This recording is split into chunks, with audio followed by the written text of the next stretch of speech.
merci de nous retrouver sur iRadio ITV, emedia.sn. Bonjour à toutes et à tous, bienvenue dans le JDD, le jury du dimanche, qui a le plaisir de recevoir pour ce premier numéro du mois de mars, Monsieur Mamadou Lamine Diallo, candidat à la présidentielle, docteur en économie, ingénieur des mines, président du mouvement Teki et député à l'Assemblée nationale. Monsieur Diallo, bonjour et merci. Bonjour, bonjour. Je suis content d'être avec vous aujourd'hui, ce dimanche. Et évidemment, c'est une émission très importante puisque nous nous situons aujourd'hui à un moment crucial de l'avenir de notre nation. Bien, tout d'abord, souhaiter un prompt rétablissement à notre sœur et consoeur Maïmouna Ndour Faye, agressée dans la soirée du jeudi devant son domicile, un acte lâché, ignoble quand même, que nous dénonçons, des choses qui ne devraient jamais se passer dans notre pays. Mais hélas, qu'on le dise ou pas, M. Diallo, la sécurité gagne des proportions assez importantes dans notre pays. Il ne se passe pas un jour sans qu'on entende des faits pareils. Et l'insécurité, un vrai problème qui semble être noyé dans un fleuve d'actualité politique dominant au Sénégal. Oui, tout à fait. Mais Mouna, ça a choqué tout le monde quand on a appris ça. Et bon, j'ai réagi par un tweet. Je lui souhaite un prompt rétablissement. C'est quand même une grande dame que je connais bien. Elle m'a reçu plusieurs fois à CTV. Elle a du talent. Quelque part, me fait penser à Eugénie Ao. Et donc, je crois qu'il faut qu'on se batte pour garantir la liberté de presse et d'opinion dans ce pays. Maintenant, on va voir l'enquête, qu'est-ce que ça va donner. En tout état de cause, je crois qu'elle-même, elle a plusieurs fois sollicité, en tout cas parlé des menaces qu'elle subissait, etc. Et je crois que l'État devrait quand même faire des efforts dans ce sens-là. Je ne sais pas ce qui est prévu pour des personnalités comme elle, qui ne sont pas dans le dispositif de l'État, et qui peuvent être protégées par des agents de l'État, mais en tout état de cause, je crois qu'il faut qu'elle fasse attention et que beaucoup de gens aussi. Le problème d'insécurité, vous en parlez, on en reparlera, c'est un point important de notre programme. Oui. C'est tout le Sahel qui est en ébullition et par conséquent, ça a des impacts évidemment sur le Sénégal. Et vu les dispositifs qu'on voit lorsqu'il faut réprimer des manifestants, est-ce que c'est compréhensible qu'au Sénégal, qu'on soit confronté à ce problème d'insécurité? C'est compréhensible, je ne sais pas, mais en tout cas, c'est un fait qui est là. Et vous touchez d'ailleurs du doigt un problème important. Il y a le rapport qui a été fait, ou en tout cas l'enquête de Al Jazeera, qui semble dire qu'il y a des forces de Garci financées par l'Union européenne, destinées à la criminalité transfrontière, qui aurait été utilisée pour mater les manifestants ici au Sénégal. Et ça, c'est pas normal. En tout cas, j'attends un peu la réaction du gouvernement et de l'Union européenne également dans cette affaire-là. Et c'est extrêmement grave. Parce qu'il y a quand même des voitures, des véhicules identifiés appartenant justement à ce corps-là. À ce corps-là, absolument, oui. Qui ont été filmés dans certaines zones et ça a été même précisé bien sûr, oui. par Al Jazeera. L'enquête est très précise, donc on attend les réponses du gouvernement, du ministre de l'Intérieur, dans cette affaire-là, parce que ça, c'est inacceptable. On va avoir des forces soutenues par l'Union européenne, et donc destinées à la criminalité transfrontière, et qui s'attaquent à des manifestants ici au Sénégal. Ça, c'est pas normal. C'est inacceptable. C'est clair que on attend la réaction du gouvernement. Qu'est-ce qu'ils vont dire? On va les interpeller. Moi-même, je ferai peut-être une question écrite là-dessus, parce que les questions orales ne servent à rien, mais c'est une affaire extrêmement grave. En tout cas, moi, je ne laisserai pas tomber ça. Il faut qu'on tire ça au clair. Maintenant, l'insécurité ici au Sénégal, il y a plusieurs formes. Il y a d'abord l'insécurité liée à la situation économique et sociale. Vous ne pouvez pas avoir une économie qui ne peut produire que 20 à 30 000 emplois par an sur une demande de 300 000. Ce n'est pas possible. J'en parle depuis une dizaine d'années. Ce n'est pas possible de continuer dans cette direction. Vous créez une armée de chômeurs, une armée de gens qui ne font rien. Ceux qui sont les plus courageux, ou en tout cas parmi les plus courageux et déterminés, prennent les pirogues, vont affronter la mer. Alors, par conséquent, il faut qu'on s'occupe de l'économie de ce pays très sérieusement. Il faut qu'on réorganise la sécurité intérieure, qu'on voit comment, avec les collectivités locales, les mairies, mieux organiser cela. Je pense qu'à Ouakam, c'est un problème qui est posé là-bas en particulier. Maintenant, il y a l'autre aspect qui est la sécurité globale du Sénégal dans la sous-région. C'est le pilier 4 de notre agenda de redressement national qu'on voulait présenter aux Sénégalais pendant l'élection présidentielle, qui dit qu'il faut absolument qu'on ait par exemple une stratégie nationale de la sécurité, que ça soit adopté. On est dans une ceinture de feu, on le sait, et donc par conséquent, il y a des mesures particulières à prendre pour la sécurité du Sénégal globalement. Tiens, vous en avez parlé tout de suite, hein.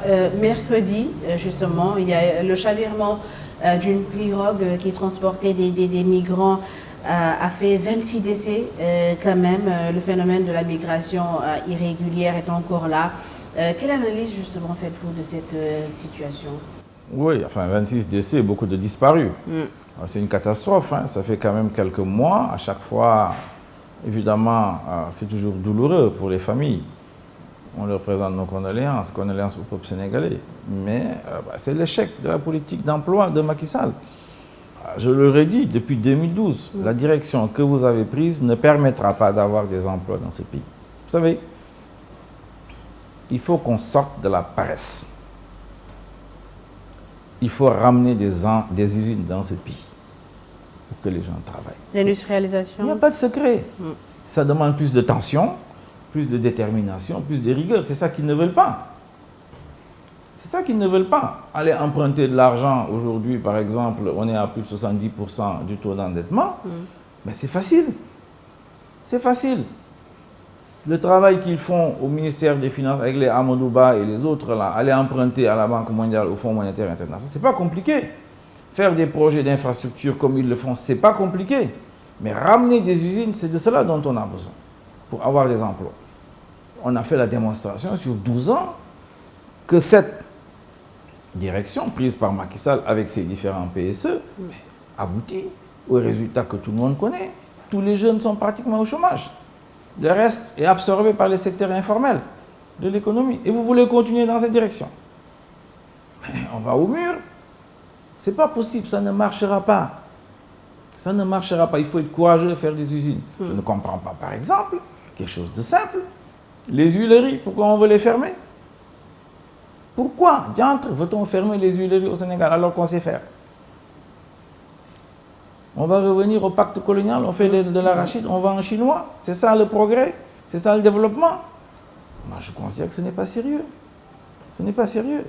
Alors, donc voilà un peu où nous en sommes. Et au-delà de l'industrialisation, vous êtes candidat à la présidentielle. Quelles sont les politiques spécifiques que vous préconisez justement pour lutter contre le chômage des jeunes? Vous savez, moi, ce que je dis aux Sénégalais, c'est très simple. Je ne rentre pas dans des détails. J'ai dit aux Sénégalais ce que je dis depuis longtemps. Je suis presque à 400 Kesteki tous les mardis. J'attire leur attention sur une question liée aux ressources naturelles, une question liée à l'économie. D'ailleurs, c'est une provocation de Macky Sall d'ailleurs qui nous a poussé à faire ça. Il nous a traités de nullards. Moi, je fais l'école politique de Paris, il dit que je suis un nullard. C'est des farceurs, ces gens-là. Alors, ce que je dis aux Sénégalais, depuis 1998, j'ai dit que l'Afrique a des problèmes institutionnels qu'il n'a pas réglés. C'est le point de départ. Comment on doit diriger et qui doit diriger. Les États africains, sauf le Botswana peut-être ou le Cap-Vert, ont réussi à résoudre ce problème. Tous les autres ont du mal, y compris le Sénégal. Il faut commencer par ça. Et pour ça, et c'est la raison pour laquelle je suis en politique, essentiellement, il faut ramener les 2 mandats à 5 ans. C'est mon combat politique principal. Et je dis aujourd'hui, le premier point, ou le second point de notre programme, c'est de réconcilier les Sénégalais avec leurs institutions, notamment l'institution présidente de la République. Le président de la République a trop de pouvoir dans ce pays. On l'a vu avec Macky Sall qui dit « je refuse de signer un décret pour convoquer le corps électoral et fixer la date de l'élection. Et on n'y peut rien. Au nom de quoi? Alors que le Conseil constitutionnel lui dit tu dois le faire. Si on réduit les pouvoirs du président de la République, forcément, on renforce les pouvoirs d'une autre institution. Pour vous, ce serait quelle institution? Ça dépend. Alors, les Sénégalais, on a discuté aux assises nationales à peu près ce que je sais, un peu ce que pense l'élite sénégalaise, qui est très présidentialiste. La plupart des gens, ils veulent des rois à la place de Macky Sall. C'est ça la réalité. Et donc, ce que moi je propose, c'est que l'institution président de la République, déjà, qu'on puisse l'encadrer dans les nominations, déjà. Le président fait 22 000 nominations sur ses 12 ans. C'est trop. C'est trop. Il faut diviser ça en trois. Une partie, le président de la République nomme.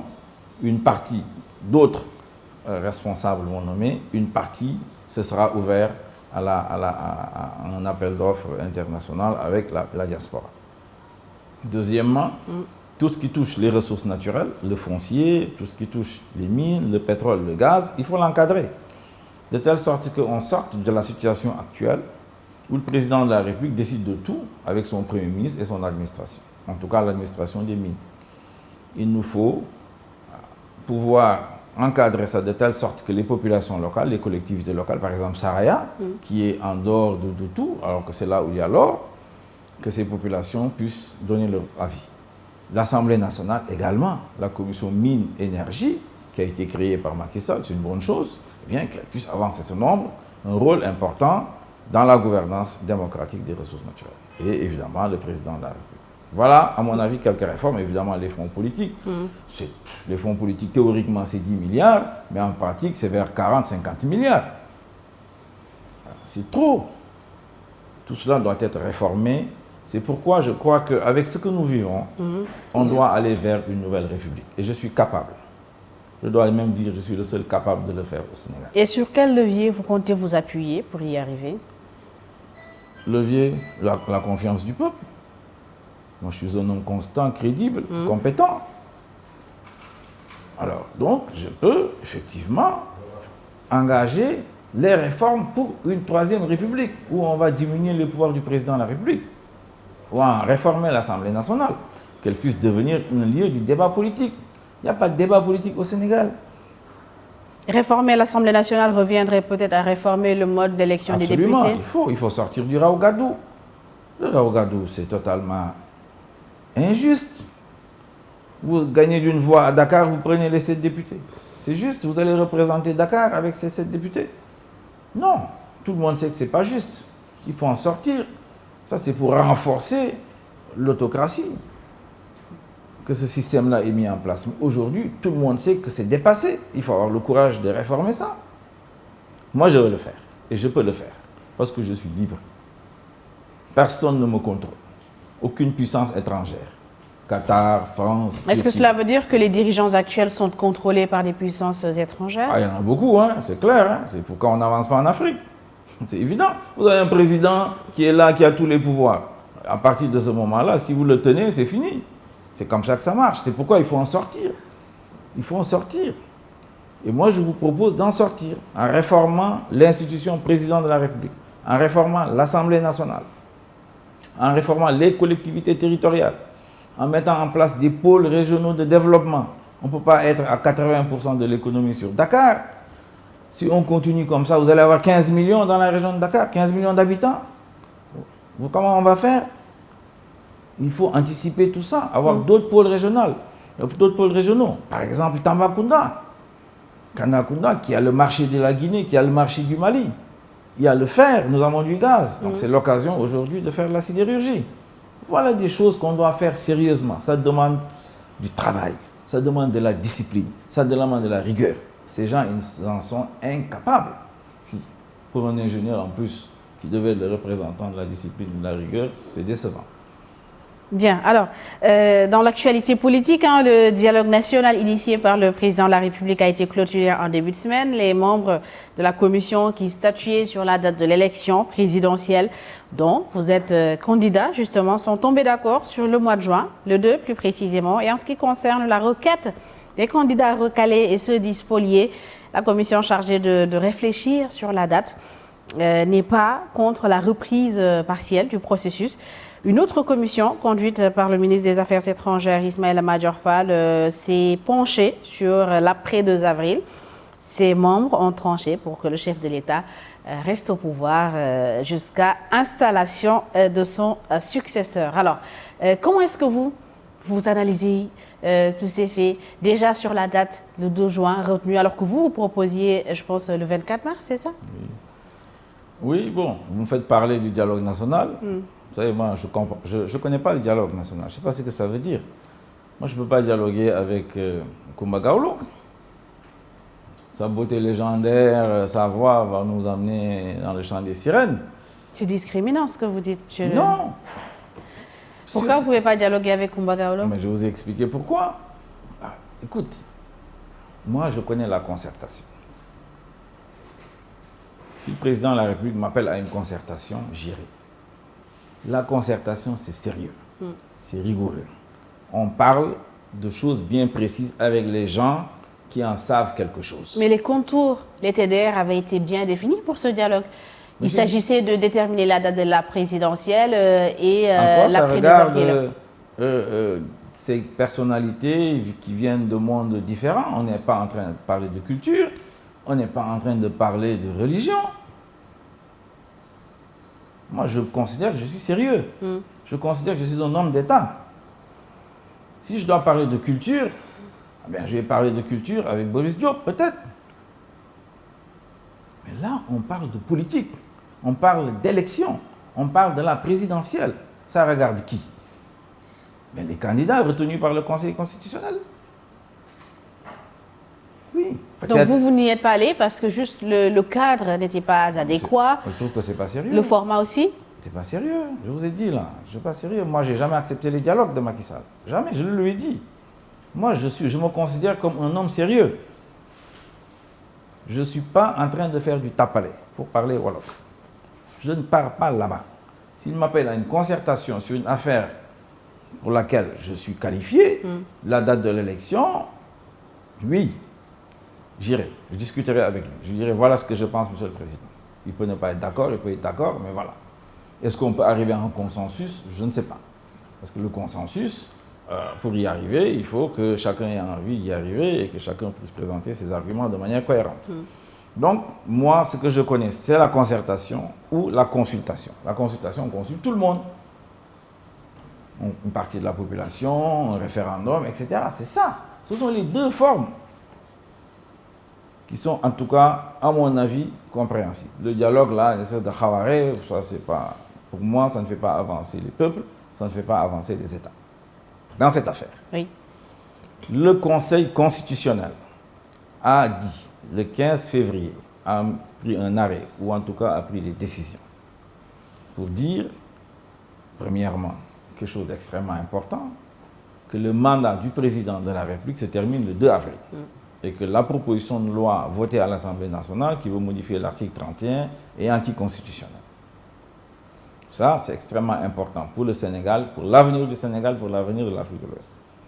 Donc, c'est réglé définitivement, en tout cas du point de vue de la loi et de la Constitution, qu'on ne peut pas prolonger le mandat de Macky Sall d'une heure, d'une minute, d'une seconde. De toutes les façons, lui, il dit qu'il part le 2 avril. Il l'a dit et redit plusieurs fois. Oui, vous savez, bon, j'aime bien le président, mais quand même, ce n'est pas la première fois qu'il dit une chose, qu'il redit une chose, et après, finalement, il ne fait pas la chose. On l'a vu quand il nous a promis à Ngor Yarama qu'il va diminuer son mandat de 7 à 5 ans. Il l'a redit en Europe, il l'a redit à Addis Abeba. C'est le Conseil qui s'est opposé. Je ne sais pas. Mais en tout cas, le constat, c'est qu'il ne l'a pas fait. Il ne l'a pas fait. Pourquoi il n'a pas demandé au Conseil avant d'aller promettre en France ou à Addis Abeba? Pourquoi? Donc, le fait qu'ils disent, qu'ils redisent, nous ne sommes pas dans une tradition orale, nous sommes aujourd'hui dans l'écrit. Et l'écrit qui compte, c'est le Conseil constitutionnel. Le Conseil constitutionnel lui a également dit, avec les parties prenantes, de fixer la date de l'élection présidentielle qui ne peut dépasser le 2 avril 2024. Voilà où nous en sommes. Si donc une concertation avec les candidats retenus par le Conseil constitutionnel, les 19 candidats. C'était 20, Mme Wardini est sortie, 19 candidats. Il devait se concerter avec les candidats retenus. Il a bricolé et finalement 16 ou 17, en tout cas parmi nous, n'ont pas accepté d'aller les rencontrer. Voilà la situation dans laquelle nous nous trouvons aujourd'hui. C'est une situation extrêmement grave. Et donc, il y en a qui se mettent à philosopher dans tous les sens pour dire qu'on va reprendre la liste, on ne va pas la reprendre. Mais ce qui est constant, c'est que l'élection présidentielle est en cours. Puisque le décret que Macky Sall avait pris pour annuler la convocation, ce décret est devenu illégal. Donc, l'élection présidentielle aurait dû avoir lieu le 25 février. Il a refusé de l'organiser parce que c'est lui qui est le patron de l'administration. C'est pourquoi, une des réformes que je propose, c'est que l'administration des élections devienne une administration autonome. Autonome. Et c'est important. La preuve, si elle était autonome, elle aurait exécuté la décision du Conseil constitutionnel. Parce que les décisions du Conseil constitutionnel ont force de loi. Madame Fall. Ces décisions ont force de loi. Elles s'imposent à tout le monde. Est-ce que ce n'est pas le Conseil constitutionnel qui n'a pas manqué de précision justement dans cette décision, qui a fait qui a laissé une petite porte au président Macky Sall peut-être de poursuivre le processus et de ne pas s'empresser d'organiser justement cette présidentielle? Il y en a qui l'ont dit, mais ça peut être de l'élégance républicaine. De dire au président, vous êtes encore président de la République. Nous avons évidemment contesté votre décret du 3 février, qui est un coup d'État constitutionnel. Lequel décret d'ailleurs, on parle de Macky Sall, mais Amadouba l'a contresigné aussi. Hein. Il en porte une grande responsabilité, puisque c'est un acte illégal. Et pourtant, il est candidat. C'est ça les charmes de la politique sénégalaise. Et en refusant justement, M. Diallo, vous et les 17 autres candidats ou 16 autres candidats d'aller répondre au président Macky Sall, est-ce que vous n'êtes pas un tout petit peu en partie responsable de cette situation? Est-ce que ce n'aurait pas été mieux d'aller le rencontrer comme il vous a invité? Vous avez reçu votre invitation, non? Oui. Le jour du dialogue, le matin, il devait rencontrer normalement les candidats validés par le Conseil constitutionnel. Qu'est-ce qui bloquait? Pourquoi vous avez décidé de ne pas aller répondre alors que c'était une rencontre entre vous et lui seulement? Bon, je pense que si le président Macky Sall nous avait pris au sérieux, parce que manifestement, il ne prend pas au sérieux les candidats retenus. Avant le 3 février, lorsqu'il décide de prendre son décret, la moindre des choses, ça aurait été de les rencontrer. Il ne les a pas rencontrés, il a préféré rencontrer ce qu'il appelle les recalés, qui se font appeler les spoliés. Donc ça veut dire qu'il marque sa préférence pour cela. C'est eux qui ont demandé à le rencontrer. Il les a reçus. Est-ce que vous avez cherché à le rencontrer?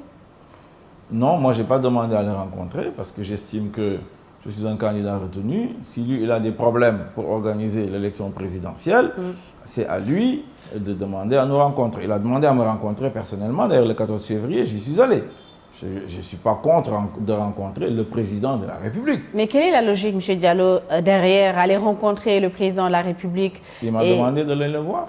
Je suis dit, allez là, allez le voir. Et pour ce dialogue, il vous a également invité. Pourquoi vous avez refusé? Pour ce dialogue, d'abord, c'est un groupe qui est en face de lui. Il reçoit, d'abord dans la forme, il y a des énergumènes qui se mettent à parler dans les radios et les télévisions, comme ça, comme ils ont l'habitude de faire dans ce pays. Ensuite, on reçoit une invitation par un communiqué du ministre de l'Intérieur. Il nous dit, bon, je vous reçois entre 11h et midi, et entre 12h et 13h, je reçois les recalés, et à 16h, je démarre mon dialogue. Bon, on a estimé que ce n'était pas élégant dans une république, et que, voilà, il aurait même pu, à la fin de son dialogue, recevoir les candidats retenus, qui vont lui dire ce que je vous dis, qu'il faut qu'il organise l'élection présidentielle avant le 2 avril. Il y a des dates qui sont admissibles. 17 mars, 24 mars. Voilà ce qu'on va lui dire. Hein. Et que donc, si jamais ça déborde pour aller au mois d'avril, sachant que son mandat est terminé le 2 avril, ce sera au Conseil constitutionnel de donner la direction. Ce sera au Conseil constitutionnel de prendre une décision pour dire Le 2 avril, Macky Sall n'est plus président de la République du Sénégal. Et donc, c'est le Conseil constitutionnel qui, à mon avis, a le pouvoir et devra le faire. Et sa décision va s'imposer à tout le monde, y compris à l'armée, y compris à la police, y compris à la justice, y compris à l'administration. C'est ça qui va sauver la République au Sénégal. Donc vous attendez la décision du Conseil constitutionnel pour nous sortir de cette situation? Oui, le Conseil constitutionnel, aujourd'hui, c'est le rempart de la République. Et si demain le Conseil dit qu'il valide la date du 2 juin retenue lors des échanges au dialogue? Moi, je me soumets. Je suis cohérent. Même si je ne suis pas d'accord, je me soumets. Oui. Même si le Conseil valide la reprise partielle du processus, vous vous soumettez notamment? Je suis cohérent. J'ai demandé que le Conseil prenne une décision à laquelle je vais me soumettre. C'est ce que j'ai dit. Je l'ai dit depuis longtemps. J'ai tweeté là-dessus. Moi, c'est le Sénégal qui m'intéresse. Ce qui m'intéresse, c'est la République. J'estime qu'elle est au-dessus de nos égos, qui sont d'ailleurs très faibles la plupart du temps. Comme dit Césaire, pas inventer la boussole. Hein. C'est ça la réalité. Si le Conseil décide ça, moi je suis le Conseil constitutionnel. Parce qu'on n'a pas le choix. Il faut défendre la République. Le Conseil a souvent pris des décisions pour lesquelles je ne suis pas d'accord. Mais je prends un exemple. On a fait un recours et à l'époque, on disait que le Conseil ne peut pas prendre de décision parce qu'il n'y avait que 5 membres sur 7. Et le Conseil, c'était d'ailleurs Pape Oumar Sarr qui était le président, ça m'a frappé, il dit non, nous on regarde l'intérêt supérieur du Sénégal. Et pour cette raison-là, nous siégeons et nous prenons une décision. Au point où on en est aujourd'hui, manifestement, Macky Sall ne veut pas organiser l'élection présidentielle. Il fait du dilatoire, on lui a proposé des dates, on lui a proposé des aménagements, on lui a même dit qu'on était prêt à diminuer le nombre de jours pour l'élection présidentielle, qui est normalement fixé par la loi à 21 jours. Il ne répond pas. Tout ça, vous le dites par presse interposée. Vous avez refusé de le rencontrer et vous dites que vous lui dites des choses. C'est un peu contradictoire, hein, M. Diallo, j'ai comme l'impression. Comment c'est contradictoire. On lui a écrit des lettres, voilà. Donc tout cela, il y a plusieurs formes pour communiquer avec le président. Et dans cette affaire-là, ils le savent mieux que nous. La direction générale des élections, qui connaît le code électoral mieux que nous, sait parfaitement quelles sont les dates admissibles. On n'invente rien du tout. Et les considérations que le président Macky Sall a soulevées la dernière fois lors de son speech de clôture au dialogue, disant qu'il y avait le Ramadan, il y avait Carême, il y avait Pâques, il y avait Dakar. Il y a toujours quelque chose. Il y a toujours quelque chose au Sénégal. Il y a des ziyaras tout le temps. Non, je ne crois pas que ça soit des arguments. Honnêtement, pendant le mois de Ramadan, il y a eu la bataille de Badr. Hein. Donc, ça n'empêche pas de faire campagne. Ça n'empêche pas de voter. Et donc, tout cela, à mon avis, ne sont pas des arguments valables. Ce qui est valable, c'est ce que le Conseil a dit. Le Conseil a dit, le président organise l'élection avant le 2 avril. Et à partir du 2 avril, vous ne pouvez pas prolonger votre mandat. C'est ça où on en est. Tout le reste, ce sont des spéculations. Tout le reste, ce sont des hypothèses peut-être de travail, si je veux être gentil. Voilà où on en est. Mais il faut aujourd'hui, on est dans un état de droit. C'est ça qui est important. On n'est pas dans un état où les gens pensent ce qu'ils veulent ou disent ce qu'ils veulent. Il y a la loi et il y a la Constitution. Si on n'est pas d'accord, on modifie la loi, soit à l'Assemblée nationale, soit par référendum. C'est comme ça qu'on peut avancer. C'est ça la République. C'est pourquoi je vous dis que les questions institutionnelles sont les plus importantes. Macky Sall considère que ce n'est pas important. Beaucoup de gens considèrent que ce n'est pas important. Moi, je considère que c'est la chose la plus importante pour le développement économique, social et environnemental des peuples. Parce que nous, qui venons d'horizons divers, de cultures différentes, souvent on n'a pas les mêmes langues, on n'a pas les mêmes cultures familiales. Il nous faut bien un principe supérieur qui nous permet d'être ensemble. Le comment vouloir de vivre dont on parle Senghor, il doit se traduire quelque part par quelque chose. C'est quelque chose là, c'est quoi? Mais c'est l'état de droit, c'est la République. Ça ne peut pas être la monarchie. Les lames taureaux là, c'est fini. C'est terminé. Les damels du Cayor, c'est terminé. Les Niancho de Casamance, c'est fini. On est obligé d'avancer. Et c'est la République qui nous permet d'avancer. C'est l'état de droit qui nous permet d'avancer. Il faut que ça rentre dans la conscience collective des Sénégalaises et des Sénégalais. Des Sénégalaises, parce que c'est elles qui éduquent les enfants. On n'a pas le choix. Sinon, on va disparaître. Il y a des civilisations qui ont disparu. Les Incas, les Indiens d'Amérique. Dans la marche des peuples, je ne sais pas s'il y a des sentiments. Mais en tout cas, ce qu'on constate historiquement, c'est qu'il y a des cultures qui dominent et qui foncent. La culture gréco-romaine domine le monde aujourd'hui. La culture chinoise, elle est là. Et nous, on fait quoi? On fait quoi? On parlote dans les réseaux sociaux. On s'insulte dans les réseaux sociaux. Ça nous avance nulle part. On tient l'état de droit, il faut le tenir. Ceux qui n'y croient pas, eh bien, vont à la touche. Parce que l'Afrique, c'est l'avenir du monde. Tout le monde le sait, les Américains le savent. Ils sont venus nous le dire ici à Dakar. La secrétaire d'État Yellen est venue nous le dire. Tout le monde l'a entendu. Que l'Afrique va tracer la trajectoire économique du monde. Et les Africains, leurs élites sont en train de faire quoi? Se perdre dans des histoires de suite beauté. C'est ça l'Afrique. C'est pas l'Afrique de Cheikh Anta, hein? C'est pas celle de Serigne Touba. Souvent des farceurs, ces gens. Et comment sortir justement, M. Diallo, de cette situation, de cette impasse? Quelle impasse? De l'Afrique bloquée par une élite paresseuse? Vous me confiez le pouvoir et je fais le job. De la crise actuelle que nous vivons, écoutons le Conseil constitutionnel et appliquons ce que le Conseil nous dit. Concrètement, tout ce que vous voulez faire, quelle garantie nous donnez-vous que vous pouvez le faire? C'est bien beau, tout le monde est passé. Quelle garantie Macky Sall vous a donné pour que vous lui confiez le pays? Justement, aucune garantie. La garantie que je vous donne, c'est d'être constant. Ce que je dis, je le répète depuis 1996. J'ai écrit Les Africains sauveront-ils l'Afrique? J'ai laissé les dollars de la Banque mondiale pour les Français dévaluer du Sénégal. J'ai visité plus de 100 pays. J'ai fait des enquêtes dans plus de 30 pays avant d'écrire cet ouvrage-là. Ce n'est pas la même chose que mes concurrents, que mes rivaux là. Ce n'est pas la même chose. Vous êtes au-dessus, c'est ça? Largement. En termes de détermination, de rigueur, de patriotisme, c'est clair. D'amour de la connaissance, de la recherche de la connaissance, de la discussion sérieuse, de la concertation. Pas les dialogues de... Mais vous êtes... je suppose que vous êtes conscient que ce n'est pas ce qui mobilise forcément, ce n'est pas ce qui élit forcément un président au Sénégal. Ouais, ce qui élit, je sais comment ça marche. Hein. Si je voulais être président de la République du Sénégal, avec des formules diverses, je l'aurais été depuis longtemps. Alors, je connais le monde mieux que ces gens-là. Mais ce qui est important, c'est quand vous êtes président, vous pouvez faire les réformes pour faire avancer votre pays. Et concrètement, pour ce qui est du processus électoral, à l'avenir, comment garantir justement l'intégrité de ce processus? Mais je vous ai dit, il faut qu'on réforme, il faut qu'on rentre dans une nouvelle république. Vous ne pouvez pas avoir un président qui dit « je refuse de signer un décret », alors que le Conseil lui demande de le faire et il ne pouvait rien faire. Qu'est-ce que vous pouvez faire contre le président qui refuse de signer un décret? On va manifester, aller au palais.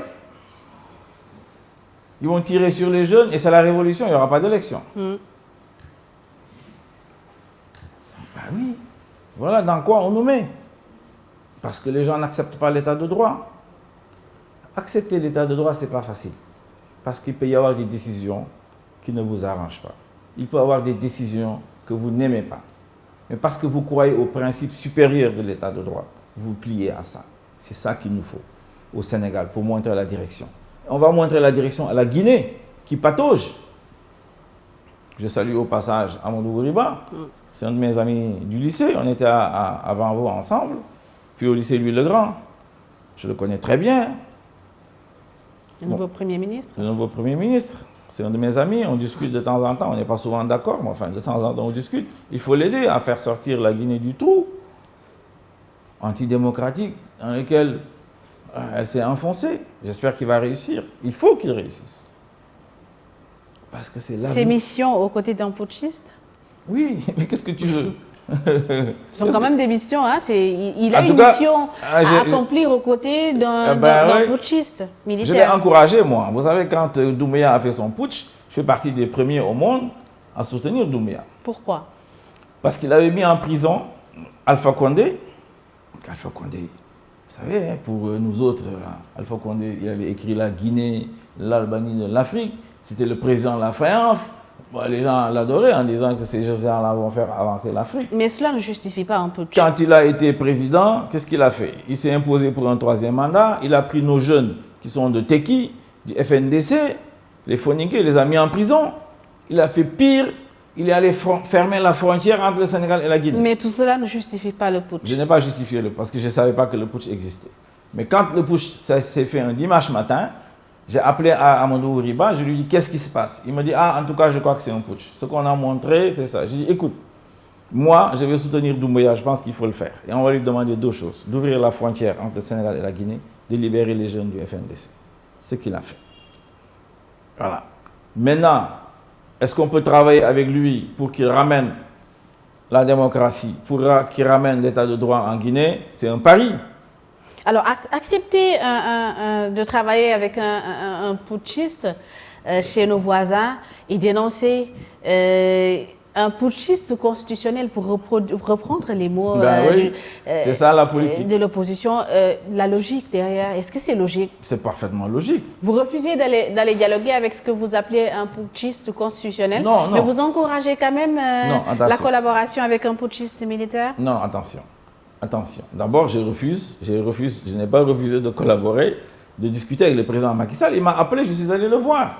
Après avoir dénoncé son coup d'État constitutionnel, après avoir signé le recours auprès du Conseil constitutionnel et contesté les arguments de la proposition de loi de ces députés.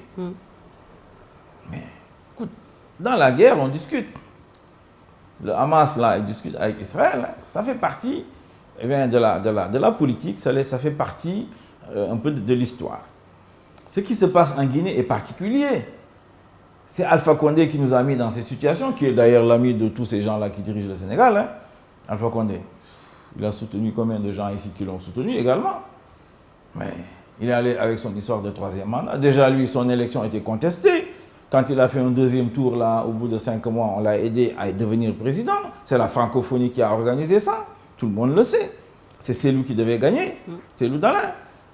Il prend le pouvoir, il fait 1 mandat, très bien, il fait 2 mandats. Entre-temps, d'ailleurs, Amadou Gouri était exilé en France. Et je fais partie de ceux qui l'ont aidé à rentrer.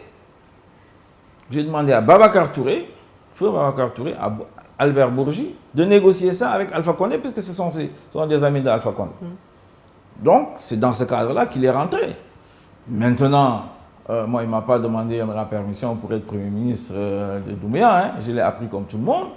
Maintenant, j'espère qu'il va s'en sortir. En tout cas, ce qui est clair, c'est que moi, je soutiens les jeunes du FNDC. Ils sont avec nous dans Teki, Guinée.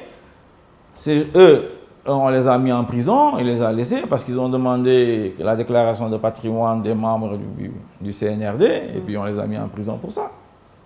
Il faut que la Guinée revienne dans une trajectoire démocratique parce que nous, on veut construire les États-Unis d'Afrique. Nous voulons construire les États-Unis d'Afrique de l'Ouest. Il faut une convergence constitutionnelle. C'est pourquoi je me bats pour que chaque pays accepte qu'il y ait 2 mandats maximum de 5 ans. C'est ça que j'ai en tête. Parce que si l'Afrique doit contrôler le monde, ce n'est pas notre pays de... Au Sénégal, c'est fait. J'espère. Nous y sommes, hein? Là, je crois que c'est verrouillé, là, hein, je pense. En tout cas, il faut encore se battre encore, parce qu'on ne sait jamais. Ils ont toujours un tour dans leur sac, parce que je sais très bien que Macky Sall, c'est un PhD en politique politicienne. Je ne le sous-estime pas, je ne sous-estime pas ses capacités de manœuvre. Je n'aurais jamais imaginé, j'anticipais moi-même qu'ils auraient fait quelque chose, parce que je sais très bien, ils l'ont annoncé. Le groupe B de Benno Bokk Yakaar, avec les Mamba Niang et Souleymane Jules Diop, avait déjà annoncé depuis longtemps, même certains membres aujourd'hui des candidats retenus, je ne veux pas citer leur nom, avaient parlé du report. Donc je me dis, c'est une hypothèse qui était sur la table. L'idée d'aller jusqu'en 2026 était une hypothèse sur la table, sur laquelle, évidemment, Macky Sall, Benno Bokk Yakaar travaillait. Mais qu'ils sortent l'article 31, ça m'a surpris. Alors, heureusement, le Conseil a bloqué tout ça. Et donc, je crois que, j'espère que ce qu'il dit, il va le faire, mais en tout cas, on va être vigilant, on manifestera. toute la semaine qui va venir pour dire que nous sommes vigilants. Tu ne veux pas organiser la présidentielle, nous voulons que tu l'organises, mais en tout état de cause, eh bien, le 2 avril, il va falloir que tu partes. À ce moment-là, qu'est-ce qui va se passer? Voilà, c'est ça la question justement. Qu'est-ce qui va se passer si le président quitte le 2 avril? Il y a une thèse, une hypothèse qu'il faut rejeter, que le Conseil a déjà rejetée. C'est de permettre au président de rester jusqu'à ce qu'on élise un président de la République. Ça, c'est à rejeter. Parce qu'on ne peut pas prolonger son mandat. Surtout que dans cette affaire, c'est lui qui est responsable du fait qu'il n'y ait pas eu une élection. Ils nous ont inventé des histoires de corruption de juges, ils nous ont inventé des histoires de double nationalité. Jusqu'à présent, il n'y a que Mme Wardini qui a été ciblée. C'est insuffisant pour pouvoir reporter une élection présidentielle. Le président de la République et son premier ministre Amadou Ba en sont les principaux responsables avec ce décret. Alors, donc, on ne peut pas, cette hypothèse-là, il paraît que les dialogueurs là ont été... L'après 2 avril, vous le voyez comment? Ah, écoute, après 2 avril, moi je ne suis pas un spécialiste du droit, moi je préfère parler de ce que je sais. Maintenant, si vous me demandez ce que je pense, je peux vous dire. Mais, bon, enfin, il y en a qui disent que c'est le président de l'Assemblée nationale qui doit venir. D'autres disent non, parce que pour qu'il vienne, il fallait qu'il y ait démission, je crois, empêchement définitif ou décès. Alors, comment on sera pas... En tout cas, d'après les explications du ministre de l'Intérieur, Sidiki Kaba, la dernière fois, si le 2 avril, Macky Sall n'est plus là, le président de l'Assemblée vient et il aura 60 jours pour organiser une élection présidentielle. Mais Sidiki Kaba a précisé que cela entraînerait la reprise du processus électoral. Bon, je le respecte beaucoup, Maître Sidiki Kaba, un grand avocat, n'est-ce pas, qui a décidé de servir Macky Sall et Benno Bokk Yakaar. En quoi ce qu'il dit est parole d'évangile? En quoi? D'autres le contestent en disant que, comme je vous ai dit, il n'y a ni décès, il n'y a ni empêchement définitif, il n'y a ni démission. Donc, on n'est pas dans des cas de figure prévus par la Constitution. Bon, il ne peut pas, lui, faire sa gymnastique intellectuelle et sortir ce schéma voilà, de sa tête bien faite, je reconnais, mais enfin, quand même, ce n'est pas suffisant. Je pense, modestement, humblement, c'est le Conseil constitutionnel qui a les prérogatives de l'interprétation de la Constitution, qui est le seul habilité à se prononcer sur cette question. Il faut qu'on soit d'accord là-dessus. Et ce qu'il dit s'impose à l'armée, à la police, à Sidiki Kaba lui-même, au président de l'Assemblée nationale et à tout le monde. Il faut qu'on soit d'accord là-dessus. Nous avons 1 mois pour être d'accord là-dessus. Maintenant, le Conseil constitutionnel, s'il décide que c'est Amadou Mame Diop, Khayroun. S'il décide que c'est une autre personnalité également consensuelle, capable de faire le travail, Khayroun, on y va. On organise l'élection présidentielle dans les conditions fixées par le Conseil constitutionnel, encore une fois. Et je pense que, à mon avis, on est dans une élection qui se poursuit, qui a commencé depuis 1 an quand Macky Sall a fixé la date dans un décret du 25 février 2024, parce que c'est cela que demande la Constitution. On est dans ce processus-là. Ce n'est pas un nouveau processus qui sera inventé à partir du 2 avril. Ça, c'est une vue de l'esprit.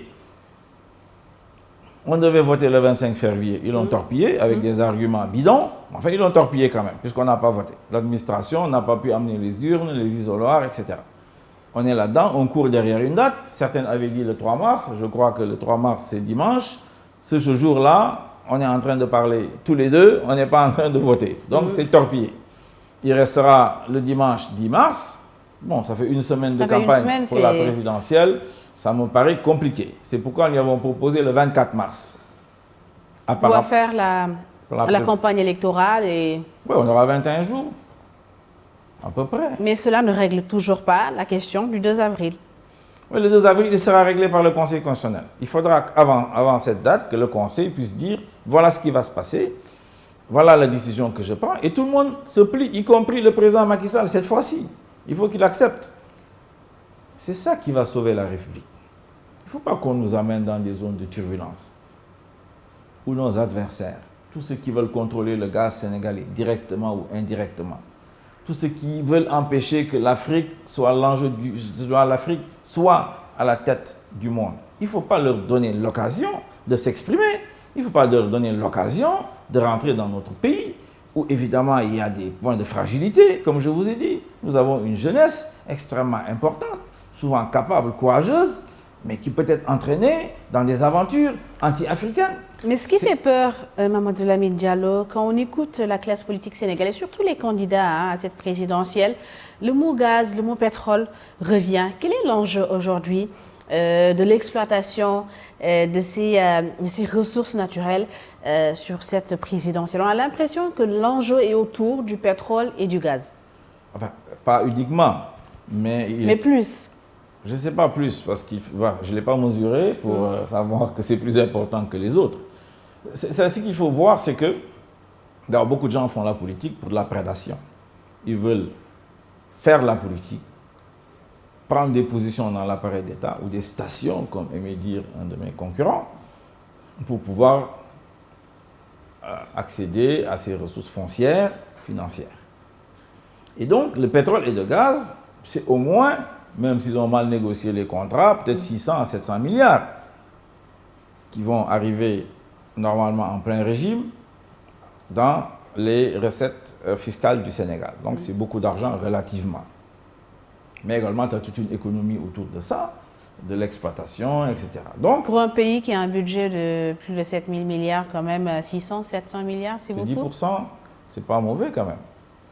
Okay. C'est pas négligeable. Et donc, voilà, et donc les gens se bousculent. Il y en a qui sont évidemment, forcément, je l'ai expliqué, depuis qu'on a découvert le gaz et le pétrole, bon, je connais quand même un peu le milieu, je suis ingénieur des mines de l'école des mines de Paris, je suis le premier Sénégalais sorti de là, j'ai travaillé sur ces questions-là. Beaucoup de choses d'ailleurs, les blocs là, j'ai travaillé avec Ousmane Ndiaye, qui est avec Macky Sall, enfin, c'était lui le directeur général de Petrosen, c'est un bon ingénieur. Hein. Les noms des blocs là c'est comme ça, tous les deux là, qu'on avait fait ça dans son bureau. Alors, donc, il y a aujourd'hui le gaz. Le président Macky Sall d'ailleurs est allé faire adhérer le Sénégal dans le forum des pays gaziers. Oui. Mais là-bas, c'est la Russie, c'est le Qatar, c'est l'Algérie. Ce sont les principaux pays exportateurs de gaz naturel du monde. Et c'est normal parce que le marché du gaz, il est compliqué. C'est des marchés à long terme parce qu'il faut transporter le gaz dans des gazoducs, etc. Et chacun veut contrôler l'autre. Chacun veut savoir quel est le volume que l'autre va vendre et à quel prix. Demain, le Sénégal fera certainement la même chose quand on sera assis pour nous intéresser au contrat gazier du Qatar, au contrat gazier de l'Algérie. Mais pour l'instant, ils sont dominants. Donc, nous sommes en train de nous construire. Et eux, évidemment, et c'est normal, veulent savoir ce qu'on va faire. Et donc, voilà, ils peuvent avoir des agents qui les représentent au Sénégal, dans le business ou dans la politique. Est-ce que vous êtes pour une renégociation, justement, de ces contrats? Ça dépend lesquels. Vous parlez de quel contrat? Des contrats pétroliers. Gaziers ou pétroliers. Parce que pétrolier, c'est avec Woodside, dans Sangomar. Ça, c'est le pétrole. Leur FPSO est arrivé. Ils pensent qu'ils vont commencer à produire au mois de juin 100 000 tonnes à peu près de barils. 100 000 barils, pardon. Mais ça, c'est une affaire. Mais ce qui a, à mon avis, soulevé beaucoup de problèmes, et nous étions, nous, dans cette affaire-là, avec Franck Timis, avec Aliou Sall, pour ne pas le nommer, et puis d'autres, d'autres acteurs qui sont là. Pierre Goudiaby, par exemple, c'est tout ce qui était... Alors, bon, aujourd'hui, on est à un point où c'est le gisement au nord de Saint-Louis, qu'on appelle GTA, partagé entre le Sénégal et la Mauritanie 50-50, 50-50. C'est celui-là qui devrait entrer en exploitation normalement au mois de juillet. BP traîne les pieds, hein, vous avez remarqué. Oui. BP veut en réalité voir comment la situation au Sénégal va évoluer. Les grandes firmes réfléchissent. C'est des États, hein, dans des États. D'abord, c'est des grandes firmes adossées à des États puissants. BP, c'est le Royaume-Uni, ce n'est pas n'importe qui. C'est un membre du Conseil de sécurité, dispose de la bombe atomique. Donc, BP a sa propre stratégie. Et à mon avis, on a mal négocié l'affaire depuis le départ, avec cette histoire de Franck Timis, qui avait bloqué les blocs pour Cosmos, qui voulaient tenter l'aventure de Mauritanie, et les Sénégalais ont défendu les intérêts de Cosmos ici à travers, par exemple, Alioune Sall. Ils ont porté plainte, hein, en disant que l'article 8 du Code pétrolier a été violé. Cette plainte, elle est là-bas. Si je deviens président de la République, évidemment, je vais la réactiver. Et ce sera l'occasion pour moi de renégocier avec BP. C'est ce que j'ai en tête. Voilà. Bien.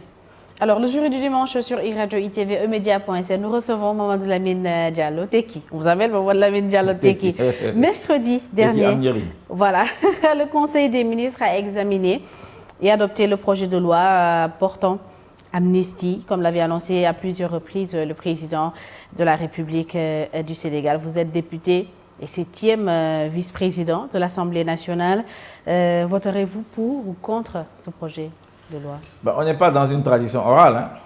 La tradition orale a été défaite, en tout cas pour ce qui est de la conduite de nos États. Seydou Abdou Aziz Al Amin m'avait dit que ici c'était les Tchaddo qui étaient là, ils ne voulaient pas écrire. Donc c'est pourquoi Dieu nous a mis avec les Toubabs. On est allé à leur école. Moi, je n'ai pas vu le projet de loi. Au moment où je vous parle, je suis allé à l'Assemblée nationale, il n'est pas encore arrivé là-bas. Il paraîtrait même que les ministres ne l'ont pas vu. Je ne sais pas si c'est vrai ou pas, mais ils en sont capables d'adopter quelque chose qu'ils n'ont pas vu. Ils sont vraiment courageux. Hein. Donc, je ne sais pas ce qu'il y a dedans. Vous attendez d'avoir les contours? Forcément. Moi, je suis un scientifique. Je ne vais pas capituler devant les gens qui disent ce qu'ils veulent. Là. Je suis pas allé mon père ne m'a pas dit d'aller faire Polytechnique pour aller capituler devant des gens qui veulent parler de ce qu'ils veulent. Je veux un texte devant moi, surtout lorsqu'il est rédigé par Ismaïla Madior Fall. Vous ferez mieux de faire attention, de le lire attentivement. Attentivement. Qu'est-ce qu'il y a dedans? Je ne sais pas. On me dit, d'après ce qu'il a dit... 2021 et maintenant? Les crimes et quoi? Et persécutions. Oui. C'est ça qu'il a dit. Je dois me prononcer sur ça. La seule chose que je peux dire, c'est de rappeler les principes. C'est que la réconciliation, ou comment tu l'appelles encore, l'amnistie, personne ne refuse ça, en général, parce qu'on veut réconcilier une population, on veut réconcilier un peuple. Après, qui est passé par des moments difficiles, où il y a eu des morts, des blessés, etc., des personnes qui vont avoir des handicaps à vie. C'est normal. On ne peut pas continuer dans la vendetta à l'italienne. Il faut arrêter l'exercice à un moment donné. Et en général, tous les hommes de bon sens sont d'accord là-dessus. Maintenant, il y a des préalables. Très souvent, les faits doivent être jugés, les responsabilités situées, justice rendue, et ceux qui veulent pardonner, pardonnent. En tout cas, jusqu'à présent, c'est comme ça qu'on a fait. Donc, c'est ce que je peux rappeler dans ce dossier. Les victimes, l'association des victimes doit quand même avoir son mot à dire. J'ai vu que Amnesty International a sorti un communiqué pour avertir. C'est des choses extrêmement sensibles. Et entre-temps, on a été même rattrapé avec cette histoire de Maïmouna Nourfaï, cette agression. Je ne sais pas qu'est-ce qu'il va y avoir derrière. Je ne sais pas, je ne veux pas spéculer, mais tout cela montre que c'est des choses extrêmement sensibles. Nous attendons de voir, certainement lundi, Inch'Allah, demain, on pourra voir ce projet de loi que les ministres n'ont pas vu et qu'ils ont adopté. Donc vous attendez d'avoir les contours d'abord. Mais sur le principe de l'amnistie, vous n'êtes pas contre? Non, c'est-à-dire le principe de l'amnistie. J'ai dit, le principe de l'amnistie exige que les faits soient jugés. Mais ici, de quels faits il s'agit? Je ne sais pas. Est-ce qu'ils ont été jugés? Je ne sais pas. Il faut qu'on juge les faits, que justice soit rendue, que les responsabilités soient situées. En général, c'est ça l'amnistie. Bien. C'est ça l'amnistie. Donc, je veux bien me faire comprendre. Personne au Sénégal va te dire je suis contre l'amnistie en général. Non. Mais les gens veulent que les faits soient bien situés, qu'on sache de quoi il s'agit. On parle de crimes et de persécutions. De quoi? Quels sont les faits liés à ça? Qui en est responsable? Que justice soit rendue? Et bien, donc, ceux qui ont été les victimes puissent se prononcer et peut-être dire qu'elles ont pardonné, je ne sais pas, mais ça, c'est au moins, à mon avis, des préalables. Mamadou Lamine Diallo, merci beaucoup. On a fini? On a fini. Ouais, il faut... Bon, le temps, apparemment, on dit qu'il est souvent élastique, infiniment élastique en Afrique. Mais enfin, en tout cas, merci beaucoup. on vit un moment extrêmement important de l'histoire de notre pays, de notre nation. Et quand on dit nation, ce sont ceux qui ont vécu avant nous, le peuple, en ce moment qui vit sur le territoire du Sénégal, et nos enfants demain. Il nous faut respecter l'état de droit. Moi, Daniel Kabou m'avait appris, j'ai été éduqué par les hommes d'État, que quand tu rentres dans ton bureau le matin, il faut que tu penses à ces Sénégalais qui sont morts pour la patrie, qui sont morts pour l'État, qui sont morts pour ta sécurité qui te permet aujourd'hui d'être là et de travailler. C'est ça le point de départ du patriotisme. Et ça doit être compris de tous, des sous-préfets, des préfets, des gouverneurs, des hauts fonctionnaires, de tout le monde, des députés, des maires, il faut qu'ils le sachent. Nous sommes à un moment crucial, le monde entier nous observe. Il y en a qui souhaitent même des coups d'État militaires au Sénégal, que Dieu nous en préserve. Nous avons les ressorts pour sortir de cette crise, créée artificiellement par Amadou Ba et Macky Sall, avec leur décret du 3 février. On peut s'en sortir. Mais pour ça, il faut qu'on soit courageux, qu'on soit juste, qu'on dise Conseil constitutionnel, le peuple est avec vous. Le peuple est derrière vous. N'ayez peur de rien. Regardez le droit, regardez la Constitution, regardez les intérêts supérieurs de la nation. Et prenez des décisions et on vous suivra. Bien. Merci beaucoup. Merci à toute l'équipe technique. Merci à nos auditeurs, nos internautes. Le JDD, c'est terminé. On se retrouve dimanche prochain.